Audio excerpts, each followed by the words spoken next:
Welcome to the WWE podcast. You're listening to Aiden Willis. So, another week's gone past. What can I say? Coronavirus is getting worse. The UK's now got no restaurants, no bars, no clubs, no theatres, no cinemas, nothing to do. But it's just that time that we're in. Hopefully everyone's staying safe. Hopefully everyone's listening to their government guidelines wherever you are in the world. And hopefully everyone, your friends and family and yourself, hopefully are all okay.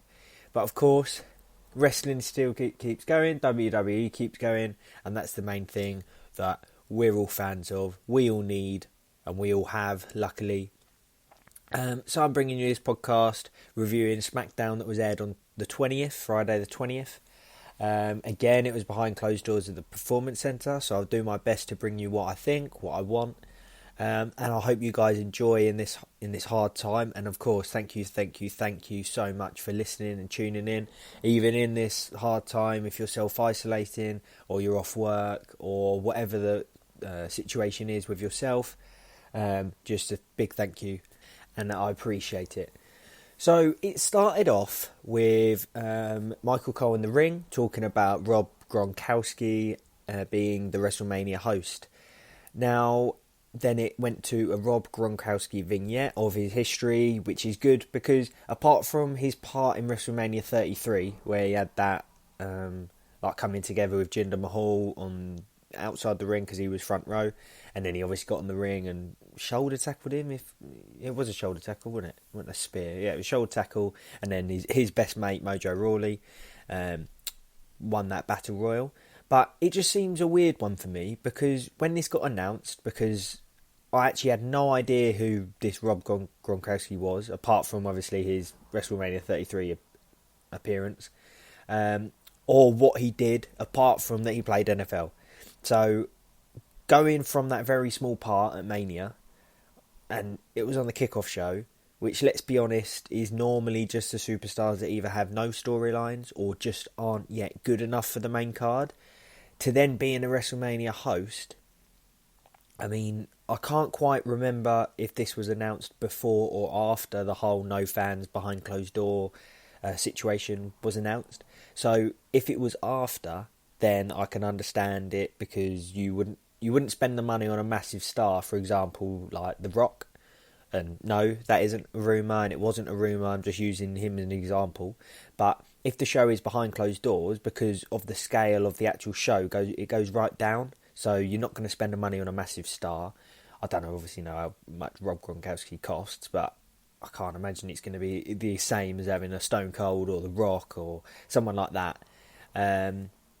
I also think this is why they have made it a 2-day show, because I know Vince has been thinking about it for a while, but obviously with this current situation, because of last year's WrestleMania was too long, even with the roar of the crowd, even with the whole spectacle, the atmosphere of the show of shows, like this year having a 7, 8, even maybe 9 hours if you throw in the kickoff show and everything together in the Performance Centre with no atmosphere, it would just be terrible.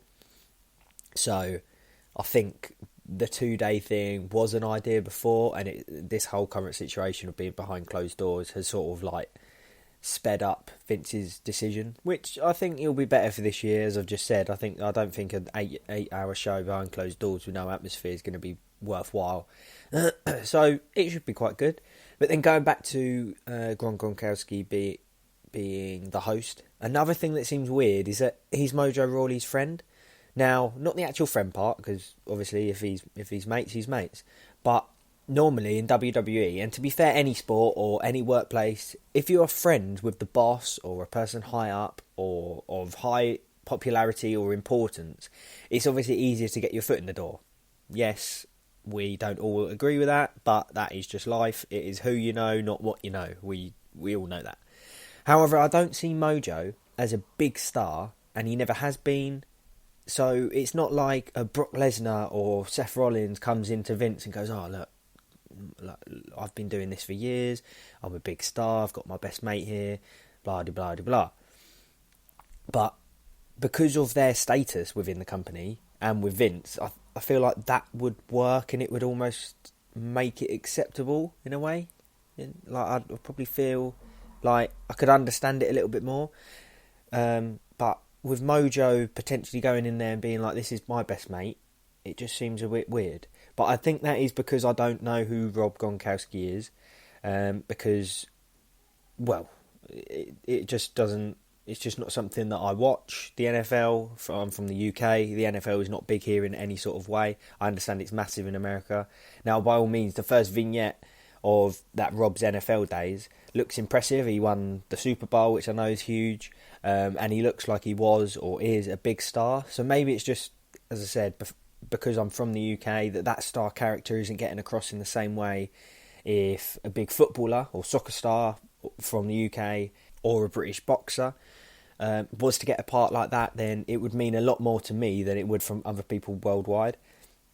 So, of course, if anyone can give me a little bit more information on him, rather than me just Googling it, because ultimately Google can tell me his accomplishments and what he's done, but because I'm not familiar with NFL in any sort of way apart from the Super Bowl, which it comes around, once a year, and I don't have a clue who's playing in it. I just know it's a massive, massive event. So if anyone can give me a little bit more information, please drop me a tweet or a DM on Twitter. That's at Aid Wrestle, that's AID Wrestle. And just give me a little bit of information about him, your opinions on him and your views, and whether he is that big star that I'm just missing simply because of where I live and because I'm not an NFL fan. So lead on to Smackdown. Mojo takes the mic off of Cole, saying you have to introduce him, hyped, basically just shouts down the mic, and Rob's music hits. I mean, apart from the shouting from Mojo, it's just unneeded and over the top. I actually quite liked Rob's entrance music. I thought it was quite funky, and then he started to do this stupid dance, and it all fell apart for me. He just reminds me of a guy that thinks he's cool and thinks he's funny, but clearly just isn't in any way. And I know if you're listening and you know Rob and you're a big fan of Rob, then you'll completely disagree with me.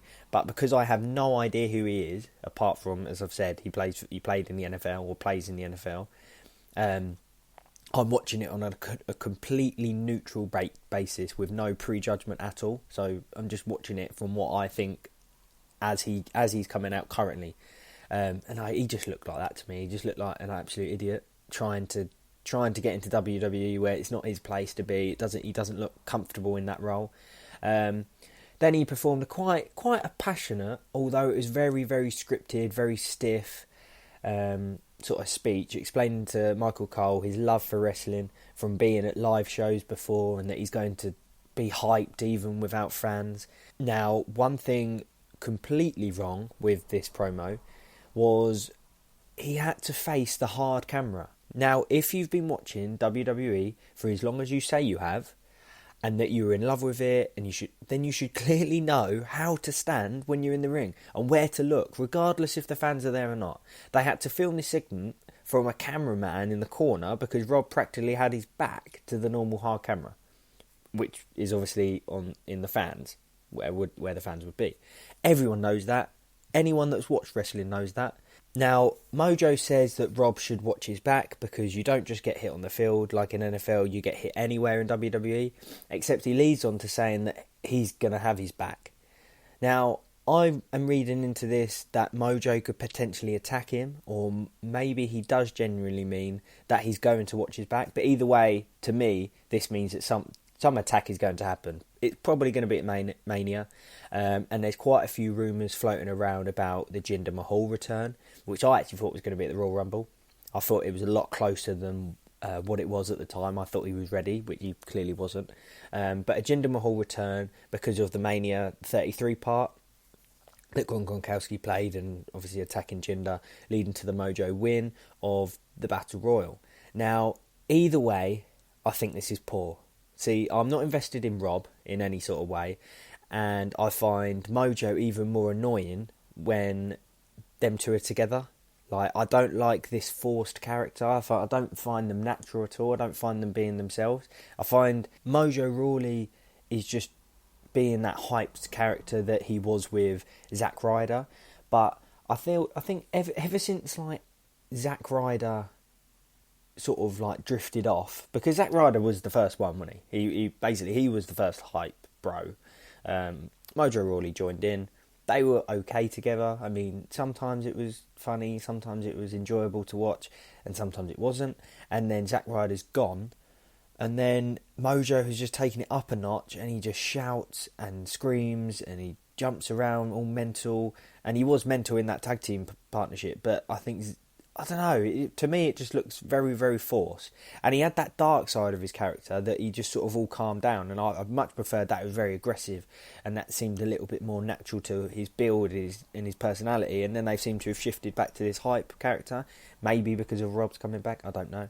But anyway, and then Rob comes out like trying to be a bad version of Mojo, but he's just coming out like a guy that thinks he's got to be over the top to be in WWE. We all know you don't have to be.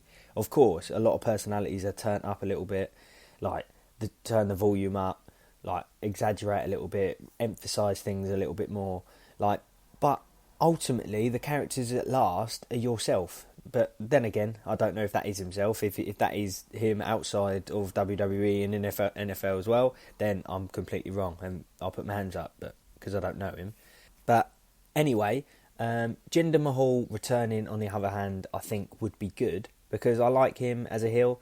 So hopefully, if he did return and attacked either one or both of these clowns, then it would be a short-lived sort of feud, if you like. And then Mahal can get back to relevant WWE storylines, because I actually think he'd be a good addition to the roster, especially as a big heel, because I think there's probably more baby faces at the moment than there are heels. So one big heel that I like, King Corbin, he comes out and starts trying to antagonise Rob, saying that this isn't his thing. I completely agree. But anyway, and can I just say, in this segment, Mojo Rawley yawns, and it is no way a normal storyline yawn, like, he's boring me type thing. It is a genuine yawn, and he just flips in and out of character. Like, he's looking at King Corbin and he's looking at Rob, and he's sort of like involved in a way. Obviously, he's not particularly involved in the conversation, he's just sort of there. And then he'll start looking at the stands where obviously the crowd was being. He starts looking around, but he's completely disinterested. I don't know if he's actually tired or not, because it is a genuine yawn, and he's just finding it boring, and that feeling is completely mirrored in the way that I felt watching it. So Elias turns up and he interrupts with his guitar, and for me it saves this segment of the show, especially to start off the show. So Corbin lets Elias play his song that Elias has been wanted to show him for a few weeks now. I love Elias when he makes up the personal songs, and as I said before, I love the building of this feud between Corbin and Elias. It's just a shame, because I feel the way they both get the crowd reaction for the babyface and the heel rolls, and of course Elias's crowd reaction and then repeat after me type taglines, that type stuff. It has a huge part to play in their characters, and we obviously don't have that at the moment. So Rob pushed Corbin over while Mojo was on the floor behind him, and then Elias throws Corbin out the ring. Now, Rob then gets the mic and he advocates, because he doesn't have the power apparently, but it's just a weird one for me, because you shouldn't be advocating anything, to me anyway. What are you doing? You're simply a host from WrestleMania that you're not even part of WWE yet. But anyway, he advocates for a Mania match between Elias and Corbin, which I actually think will be brilliant, and I'm hoping there's some sort of stipulation behind the match, but I don't actually think there will be just yet. But I hope the Mania won't be like the finale of this feud. I hope it continues building over the summer, and they could have maybe a stipulation match over maybe SummerSlam. If it builds that long, it just depends on how they play it, and obviously without the fans, as I said, the fans do play a huge part in these characters. And of course that match at Mania was probably predicted anyway, the way it's been going. I just think Rob and Mojo ruined this start of the show for me. But again, as I said, let me know on Twitter what you think of Rob. And of course, what you think of Mojo as well. Maybe even what you thought of the whole segment. So next up was Daniel Bryan and Drew Gulak, looking all of a sudden very, very friendly against Cesaro and Shinsuke. Now, I say very friendly because I thought they were going to play it slightly differently when Bryan and Gulak started working together and be a little bit more hostile towards each other. But I must say it works. It's a little bit difficult to watch all the theatrics of the yes chants without the crowd, but that's just a situation in the world and that's not against them. So to me, that's okay. Sammy on commentary is just brilliant. He's confident, his cocky character is something he plays off so well. The match itself was a very, very good match, and even without fans to watch it was good because none of the superstars really played to the crowd during the matches, apart from maybe Sammy, but having him in commentary sort of like avoided that. And the technical ability of Drew and Bryan mixed with the physical strength of Cesaro and then the striking of Shinsuke, it was a very good mix of what wrestling is and all the different varieties of what we see in WWE. And then obviously having Sammy on commentary, he just emphasised the storyline and he inside the ring, and he emphasised the moves so you could understand it. To me, you could get invested in the match because of Sammy giving you some little story, just if Cesaro, look at that strength, that type of stuff. And then Shinsuke would get some sort of move hit on him by Gulak, and then he'd be like, oh no, lucky. I just thought it was good. It made the match easier to watch, having someone like that on commentary rather than just Michael Cole sort of describing what's going on in the match. And of course, we did have Michael Cole as well doing that. I thought the story of the match would be set out again like Bryan is somewhat struggling and then gets the hot tag for Gulak to continue his like counter abilities. But this actually wasn't the case, with a lot of the match being Shinsuke and Cesaro getting the upper hand on both opponents for the majority of it. The finish was Bryan getting the pin over Cesaro in quite a quick, random fashion. That was a bit of a poor finish considering how much I was actually enjoying the match, because normally, of course, if you're a hardcore fan like I am, you can pretty much spot a finish. Like, you can spot where it will come. This was just random. I didn't expect that this pin to happen. I thought there was going to be a few finishing moves. And considering Bryan and Gulak got the win last week, I know not in a tag team fashion, but their team got the win.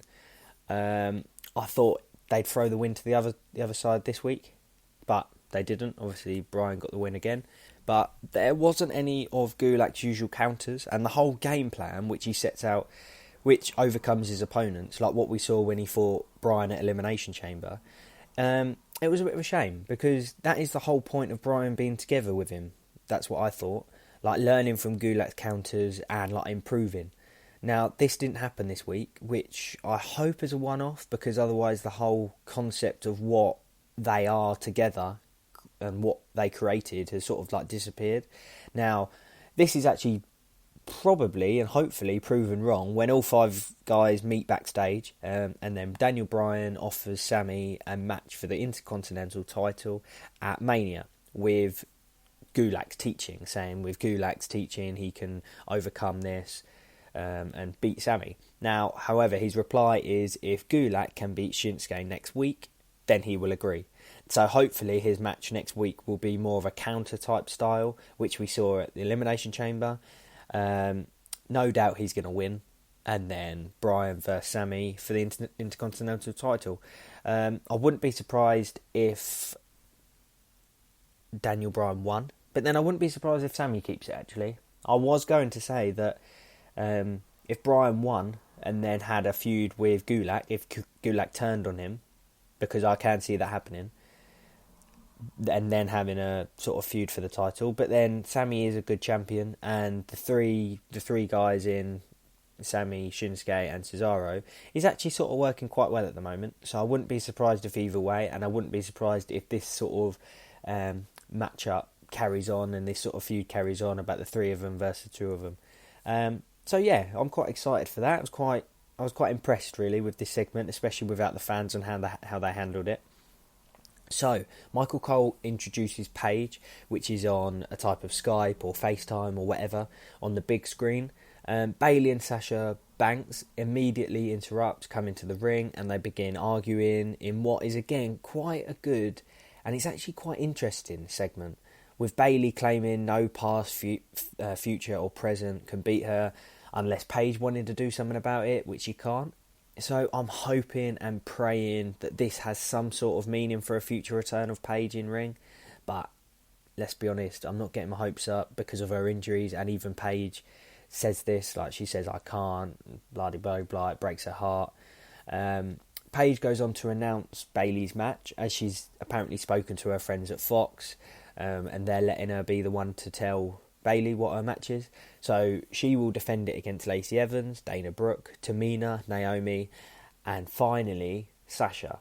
Now, I loved Sasha and Bayley's reaction to these announcements. It made it interesting, it made it intriguing, and the way Bayley stormed off on her own afterwards when Sasha got announced, and then the camera turned to Sasha smirking, quite excited in the ring afterwards. It's just a great build to what will most likely be a big confrontation or a big backstabbing between them both, hopefully leading to a Sasha win, and then she'll be the champion. Somehow, out of all the superstars, I've gone from hating Bayley on the mic. So if you listen to my podcast weekly, you'll know that I'm not a big fan of Bayley, and that's with the crowd. And then, since the crowd has gone, because of the current situation, I have to say she's one of the only people that is actually keeping me interested without the crowd. Now, I never thought I'd be saying that, but that's hats off to her dynamic as a character. So, I'll just see how that unravels. And to be fair, she has improved in recent weeks for me. And I'm sure that the actual match will be a great match at Mania. So far, as I know, there isn't a stipulation, but I would like to see this in a ladder match, because a six woman match to be settled as a normal match seems a little bit not cheap as in money cheap, but it seems a little bit of a letdown if it is just a pinfall. To have it as a ladder match just adds that final. Not for the big spots, but you know when someone wins, and have it Sasha or Bayley or Naomi or whoever wins, to stand on top of that ladder at Mania, regardless of the fans, and to actually hold that title on top of the ladder. It's just something that I would prefer. It's just something a little bit more exciting to see. Next up, they showed Wyatt vs Cena from WrestleMania 30, which is annoying because I know it's difficult to create a show when there's no fans, and at the Performance Centre with superstars not travelling or self-isolating, etc. But I still don't want to watch old matches on what should be a show for the ongoing storylines. I know it has sort of relevance, but to me, we've already seen it. So I completely respect the stars that are actually showing up each week, even in this situation. And of course, that's not criticising superstars that aren't travelling or self-isolating. It just sort of like re-emphasises the fact that the stars that are there, that are keeping this show sort of going and putting in the effort. It's just they deserve a bit of a round of applause, don't they? So yeah, I don't really want to watch old matches. I won't review this match because I don't really see the point, but if you haven't heard my views on the current Wyatt-Cena match and the feud, then listen to my previous podcast episodes, and also next week's when Firefly Funhouse is back, I believe, so I can continue with the current product and the reviews. And of course, if anyone wants to discuss anything, we can do that over Twitter. If you're at home, if you're self-isolating or whatever, we can have a discussion, a debate, a conversation, whatever, about anything wrestling. Because we are all fans, and of course it's good to reach out, hear other people's opinions, and also share like your views with other hardcore fans around the world, because now it's the beauty of social media that we can get in touch. Like people that I hear on Matt's podcast, that when you send in them little clips of yourself asking questions, like it is completely worldwide. I'm from the UK, Matt's from America. You get people that aren't even from them countries. So it's all worldwide. You'll watch it in a slightly different way that I do. You'll have your own opinions on some stars, and we can talk about it. We can talk about old matches. We can talk about new matches. We can talk about what we want, and that's the beauty of it. So reach out on Twitter, and yeah, I'll get back to you. So Alexa Bliss backstage challenges Asuka to a match for next week. I imagine this will lead to a tag team match between the Kabuki Warriors against Bliss and Cross. However, I'm actually excited for just a singles match between Asuka and Bliss because I love Alexa Bliss. I love her character, her personality. She's fantastic on the mic and I like her in ring. I know she gets a little bit of hate for the in-ring performance because of whatever reason. I mean, she's obviously a smaller superstar, so yeah, it's not always as believable. And she's obviously not going to hold her own as much because she's not that power. But I like her in ring. And obviously, the elephant in the room, she's also great to look at. But I think Alexa Bliss versus Asuka, I think the dynamic of the match for a singles match is good. It's interesting. But because there's no titles involved, and I'm not saying a title has to be involved every time, and if you listen to my podcast episodes frequently, you'll understand that I'm not all about titles. But I think in this match, it'll probably lead to a tag team match. I think that's the only way it can probably go because of how close Nikki Cross and Bliss are in terms of they do everything together. Like obviously Asuka has had matches without Kairi Sane where Bliss, she has, and so's Nikki Cross, but they're always ringside or whatever. So I think tag team is probably more likely. And whether that's at Mania, it could be. Miz and Morrison returns with the dirt sheets and starts with that shockingly dreadful Miz and Morrison hey hey ho ho chant. Just stop it. Just stop this embarrassing excuse of a song.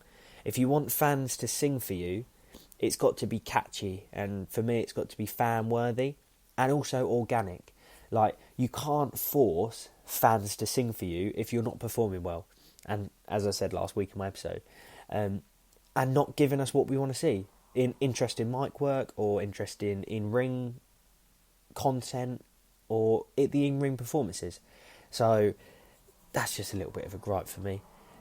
Miz asks the empty audience who they would like to see them fight, as they currently have no challengers, leading to a video of Miz and Morrison doing sort of like a New Day mock-up. So Miz is in the New Day merchandise and a unicorn horn, and Morrison is in a blow-up unicorn costume, shouting from the stands, which I must say was actually quite amusing. So fair play to them for this. They also imitated the Usos in like their sort of like merchandise and being all gangster, and then dressed up as Bacon, pretending to be Heavy Machinery, which I don't really know why they were Bacon. And then they go back and forth, conversing between each video of each tag team. And this segment was actually really, really like performed well, and it was funny. So completely hats off to them for this part.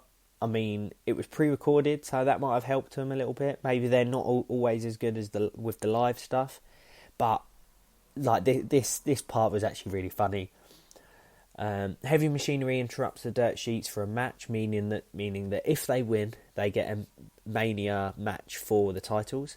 Tucker has vastly improved in the ring, which makes his tag team a joy to watch again, with some of the new partnership moves too, which were quite inventive, which is something I love when tag team members do moves together and when they work together. Like they did some sort of run to each rope either side of the ring, and then there was some sort of shotgun.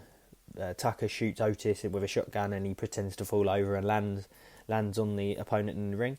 It's just little things like that's what tag teams are about, working together. And they do that suplex thing where Otis will hold him up in the air and then Tucker will take over, or vice versa. I can't remember who holds first, but it doesn't really matter. The whole concept of working together. And Miz and Morrison are starting to do a little bit more. But anyway, for the other two in Miz and Morrison, I thought Morrison was back to a good level of his performance, but Miz was, again, for me, very, very sluggish. So I'm not sure what is up with him there. I don't know if it's just tiredness. I don't know if he's just had another baby, maybe, potentially. I might be right there, I might be wrong. So that might be if he's having, like, being tired. We all know that kids can be a handful. But anyway, he's not. He doesn't look his usual self. I mean, his personality and his charisma is there. It's just his actual in-ring ability isn't quite there for me. Dolph Ziggler comes out providing the distraction, so Miz and Morrison can finally and fully get on top, and he heads to commentary. So Ziggler heads to commentary, and because Otis is watching Dolph come out and he gets distracted, Miz and Morrison then get on top. So this goes on for a little while. Finally, Otis gets the upper hand over Miz and Morrison and gets some momentum. He then goes to hit the caterpillar on both of them when Dolph interrupts on the mic, and he shows pictures of himself and Mandy Rose on screen looking all cuddly, looking all happy, and then goes on to criticise and mock Otis, saying that it's okay, like the fat boy never wins, and he's a loser, and he'll never have that. Basically, like that sort of popular idiot at school that was taking a mick out of like the not so popular kids. So then Otis attacks Dolph on the outside with, it's really showing his strength, throwing Dolph over his head from behind the barricade. He goes mad, taking out all his frustration out on Miz and Morrison, and claims they don't know him. He's shouting, he's in absolute rage, driving them through the ringside barricade. Tucker tries to stop Otis from using the chair that he picks up, steel chair, but he glances back at the picture of of Mandy and Dolph on the big screen, and then continues to go absolutely crazy, attacking the tag team champions with the chair, meaning Heavy Machinery lose their match and the opportunity at Mania. Now, this is obviously what Tucker was trying to prevent, because he was saying if you use the chair, it's obviously disqualification, and then they'll lose the match. Now, this is actually starting to work and beginning to be a great storyline and a feud, because it's adding layers and it's adding depth to what was a pretty one-dimensional character for Otis. See, really, what they were doing at first was portraying Otis as almost stupid, like, which I've said so many times I just didn't like. I just don't see the point. I never liked that Eugene character. And actually, there's another character that I was thinking about the other day, but I forgot the name. It's very similar to Eugene back in the day. But there's another sort of like stupid, sort of thick character that they like portray, but it just doesn't last. It doesn't work. It can be funny for a little while, but it's not. But anyway, this sort of like the layers and the depth to his character. So now it's going from, he can be that funny, crowd-loving Otis, doing the caterpillar, the showman. Then he can be that upset, sensitive guy in Tucker's arms. And then he can be that enraged, crazy, almost unstoppable powerhouse when he flips that switch and he just shows his anger. So it shows the whole human nature and the whole human side and the whole realistic of his character. And also, as I said, the layers. Like, he can be these different personalities, but not trying to be like alter egos. That's just his natural persona. So I love this, and I can't wait to see how this unfolds. And it's probably going to lead to a singles match at Mania between Otis and Dolph. But if this does happen, I just don't know where Tucker plays in it. And then what also happens for Tucker in the future. Because if Otis singles match works, and obviously Otis is a hell of a lot more popular than Tucker is, will Otis stay in a singles match? And then obviously what happens with Tucker? Because Tucker probably isn't going to be a singles superstar. And then, of course, they could go back to being Heavy Machinery, but Otis is always going to be that popular guy. The same way in the Street Profits, that Montez Ford is probably going to end up as a single star. He's much better on the mic. He's more theatrical in the ring. Some of the air he gets on them frog splashes. It's just clear that you've got two stars in two different tag teams that are clearly the bigger one. And of course, you do normally get that in a tag team, but not quite to that scale. Not quite that one star is completely ahead of the other. So to finish off Smackdown, we had Goldberg and Roman Reigns contract signing. There's 3 words that I can say about this. Boring, boring, boring. So Roman says all the greats have chose him. No, mate. No, Roman. WWE chose you to face them. None of the greats chose you, and none of the fans chose you. So let's be honest here. Goldberg says a few words at most, and Roman says it's his yard, and Goldberg never earned the title. I mean, in a feud like this, none of them get personal, and there's just no meaning. I mean, if you think personal is calling each other some of the names they called each other, that's not personal. That's just trying to make it look like they hate each other. Roman is talking about Goldberg headbutting doors. Like, is that even relevant? That's just what everyone says. And then when Goldberg flips the table away, I was hoping for some real physicality between them both so we can actually get a taste of how they will work together. Or even if it was just Goldberg doing a very short spear like he usually does. But it was just nothing of the sort. Just a square up, a short stare down. I mean, I'm getting more and more disinterested with this feud.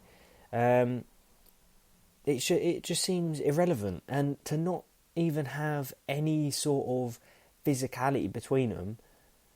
Yes, some people might say, oh, we're intrigued about seeing how they work.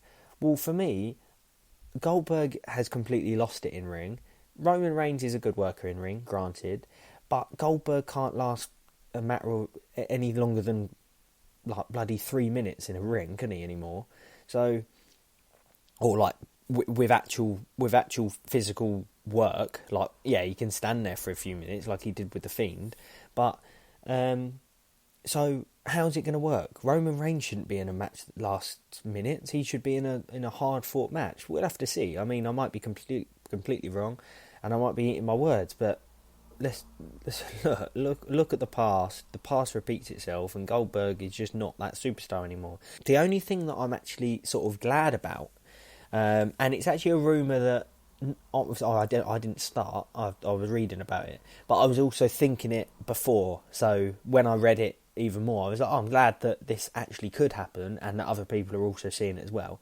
There's speculation that if Drew, or when Drew beats Brock at Mania and Roman beats Goldberg, then they will switch brands in the Superstar Shake-Up, which is actually perfect for me, because I would much rather review and talk about Drew, as to me he's a much better star. I wouldn't say bigger, because he's not as big yet. A better star in my opinion, and of course he's also British, so I prefer him. One thing that I've also read in terms of rumours, which is a shame, that obviously Mania is a 2-day event now, and the apparent matches so far are that Lesnar and Drew, Taker and Styles, Ripley and Charlotte, and Rollins and Owens are for night 1 on the Saturday, and Edge and Orton and Reigns and Goldberg are for night 2, which is the night Mania would normally be on. Now, of course, other matches will be thrown into each show, like obviously the women's match that was announced earlier tonight. And of course, this is nowhere actually confirmed, but if these rumours are true, it looks like Roman winning the title against Goldberg will most likely be the final match of the whole WrestleMania 2-day event, which to me is extremely poor, considering how us fans feel about him. And of course, my feelings towards him might be a little bit stronger than others. Some people might like him. I know obviously kids like him, but I just don't think he's that star that WWE should be trying to make the main guy. Like, they tried it before, it failed. Then he had a nice sort of like mid-card to main event type run, and then of course he had the Baron Corbin feud, and although that was very long-winded in the end, it actually worked. But now he's just jumped straight back into a title picture, straight back into that WrestleMania main event. I mean, put him as main event on day 1, and then let day 2 like sugarcoat and mask sort of our disappointment at him being the champion again. To be fair, either winner in that match is a disappointed. You either have Roman Reigns winning that I don't want to see, and I would go as far as saying most hardcore fans do not want to see, or you have a part-timer in Goldberg that has completely lost it, win, and we still don't want him to be champion anyway. So I think Roman Reigns is probably the better option. It just depends on what his feud is afterwards, and hopefully he doesn't hold the title too long, or he just improves. That would be the best option. He actually turns around to himself, looks in the mirror and says, I'm terrible on the mic. I probably need to go heel, because heels don't always need as good mic work because basically you're getting hate anyway. You're getting heat from the crowd anyway. So if the crowd's booing you because you crap on the mic, you can sort of turn that as sort of like a positive towards yourself, because you're meant to be getting heat anyway. Of course, you don't want go away heat, but heat is heat. Another thing is that because Mania is behind closed doors, is that it no longer needs to be live, which makes sense, because if it's behind closed doors, there's no fans in attendance. So the rumours are that it's meant to be pre-recorded, that is most likely going to be next week. Now, in the world we live in, with social media and the amount of leaks that get everywhere in wrestling and outside of wrestling, surely the results will get out. I'm sure that the results will get out. I'm sure there's going to be rumours anyway, and of course it already speculates rumours. Now, this happens a lot with pre-recordings, so obviously we all speculate and we all talk about who we want to win and who we think we're going to win, who we think's going to win at Mania and all these pay-per-views and even Raw and Smackdown. But to have it and to know it is pre-recorded, it just adds all these fake storylines, all these fake news, all this social media crap. So yeah, I'm not particularly happy about it, and I just hope the actual real results don't get out. I'm hoping there's no pictures or short clips that are either hacked or filmed from the Performance Centre, if that's where it's going to be filmed. But yeah, I hope not, and I hope I'm wrong. So that ties up my Smackdown review. I hope everyone enjoyed it, and I hope that wherever you are in the world, whatever you're doing, whatever your current situation is, I'm hoping that WWE and wrestling is continuing to bring you some enjoyment each week, and I'm hoping this podcast just re-emphasises that. It takes you out of that, maybe the worrying or the uncertainty or whatever situation it is that you're in, and just lets you escape for a little bit, listening to me, listening to the WWE podcast team, and even just watching it on telly. Hoping it provides that little bit of escape for you at the moment. We love doing it. We love wrestling. We're going to continue to do this each week, and I hope you will listen too. So stay safe, of course. Hit me up on Twitter, as I've said. Let's talk about it. Let's escape from reality for the time being, especially in the current climate of what's going on in the world. Let's escape for a little bit. Let's talk about it. Reach out to each other. Let's discuss the current product. Let's discuss future, past, whatever you want to talk about. There's a team of us out there on Twitter. Reach out. Mine is at Aid Wrestle. That's AID Wrestle. Very simple. And yeah, I look forward to talking to you. Stay safe. Keep believing. And I'll talk to you next week. You think you know me?